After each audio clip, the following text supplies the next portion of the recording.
Hey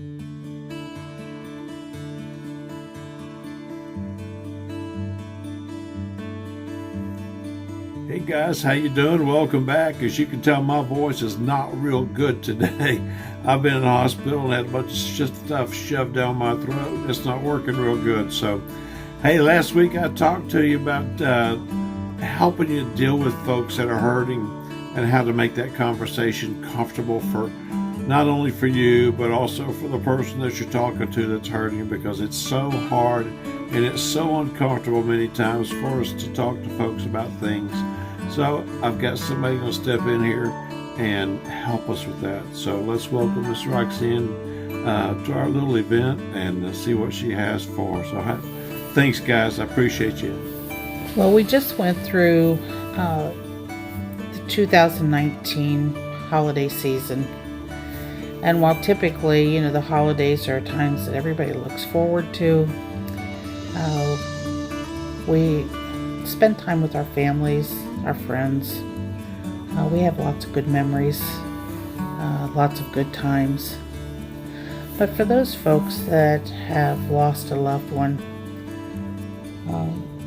the holidays are really hard because we go into it with someone that is supposed to be there that's not, and we are feeling some loss.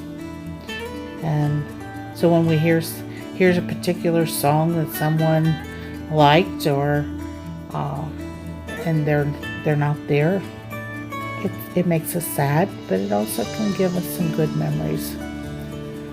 We recently went through that with the loss of my mother-in-law. Christmas was her thing. She just loved to have the family get together. She loved for us to have Tex-Mex. That was something I had to get used to when I married into the family. No deviation there. You always had to have chimichangas, and all the chips and the dip and the rice and the fruit salad and just all those things that she liked to have. She liked to have the stockings. She had a certain way that she had us open presents. And because it was usually at her house, who's going to argue? I didn't think I would really miss that so much this year, because my family, on my side of the family, is not, we don't have that kind of a ritual or holiday. We do have Christmas, and we always had ham, and our Christmases were just a little bit different. But this year, when Christmas came around, I started thinking about making the chicken enchiladas that I always take. And I thought, and of course, my kids said, they would like to do something a little bit different, what they were used to. And so I didn't do chicken enchiladas. So I ended up taking them into work and celebrated with my co-workers, and let them have the benefit of that memory. But speaking of memories, when we are talking to somebody who has had a loss in their life,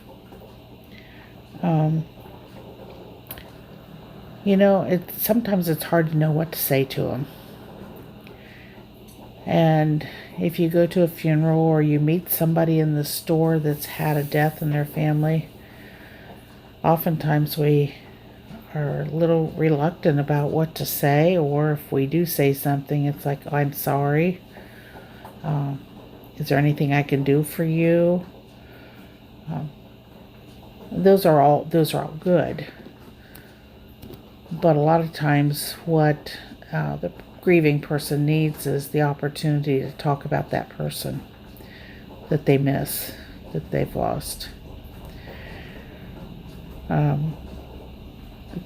that came into play in my job. I was talking to a family, and I was really didn't get to know the patient very well before he passed. And I was sitting there talking to the family, and I said, help me to know who he was.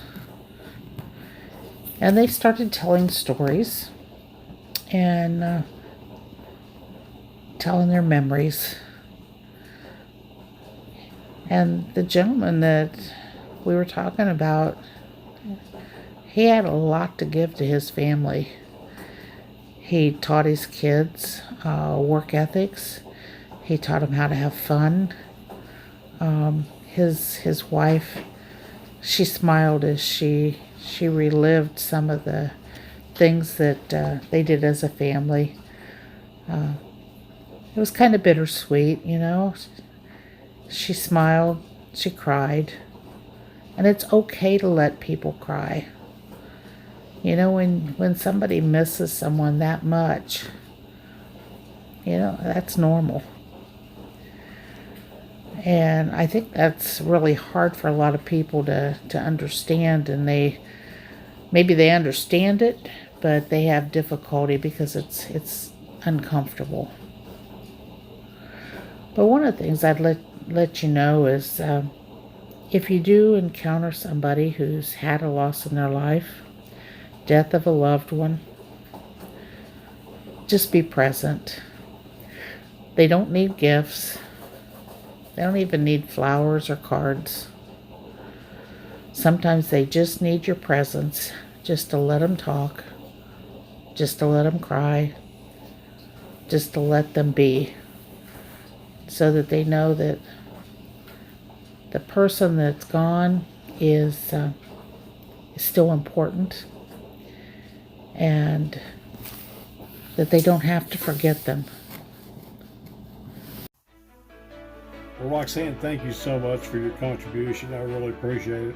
When Roxanne and I talked about these, she has so many ideas and so many life lessons to share. It's just, she's an invaluable resource to me and a great encouragement, and I really appreciate it. Hey guys, how you like my halo here? This light's hitting my white hair like this makes me look like an angel, doesn't it? Yeah, right. Somebody said, really, buddy, just knock it off. Hey, if y'all have a story to tell, if you have a life lesson that you want to share, send that to me. You can just send it to me in text. I will narrate it.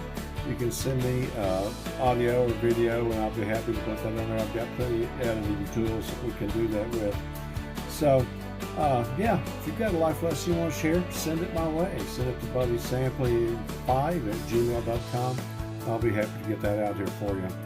Guys, thank you so much for dropping by. If you like the content, subscribe and share it if you like this and you think it's be helpful for someone. Share it with them. I've had some folks that have shared some videos and had some really nice compliments from the recipients on those.